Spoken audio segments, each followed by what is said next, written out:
8 तास कामावर गेले, 16 तास, 8 तासातले 5 तास प्रपंचाला दिले, 3 तास राहिले. 3 तासातले 1 तास जो भगवंताचं नामस्मरण करायला तयार आहे त्याला याचं फळ आम्ही तयार आहे.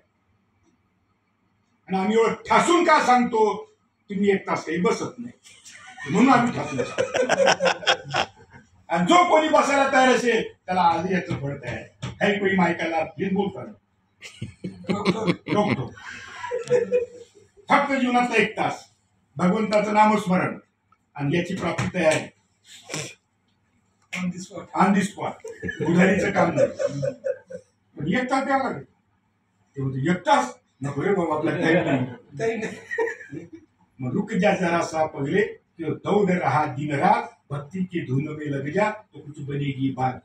कर ले लाख यथनिया, कुछ बात नहीं बनती, श्री राम की भक्ति बिना सुख शांती नहीं मिलती. असं असं भजन आहे ते. मग आपलं भाग्य आहे की आम्हाला गोल्डन चान्स मिळालेला आहे की आपण माणूस म्हणून जन्माला आलो, ह्युमन बीइंग म्हणून जन्माला आलो, आणि आम्हाला बुद्धी दिली देवाने, आणि सगळे पार्ट अप टू डेट दिली इंद्रिय हात पाय कान डोळे मुख बोलाया वचन, जेणे तू जोरशी नारायण नाशी जीवपण भौरोग.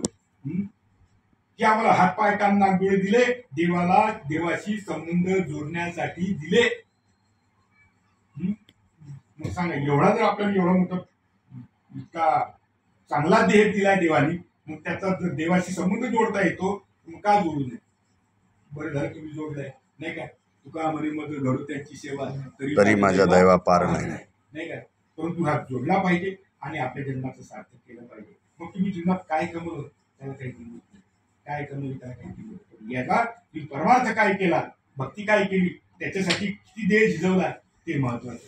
आणि हे ज्याला कळलं तो याच्या पाठीमागे लागतो. आणि लहानपणापासून लागलेलं कधी चांगलं, लहानपणापासून लागलेलं कधी चांगलं. परमार्थाला लहानपणापासून बाबा म्हणे भाऊ, नवरदेव तरुण असतो का म्हातारा असतो, काय म्हणायचे लग्नामध्ये, नवरदेव तरुण असतो का म्हातारा असतो. तरुण असतो, म्हातारा नसतो. म्हातारा लग्न करतात का, शाळेमध्ये पोरं घालतात का म्हातारे.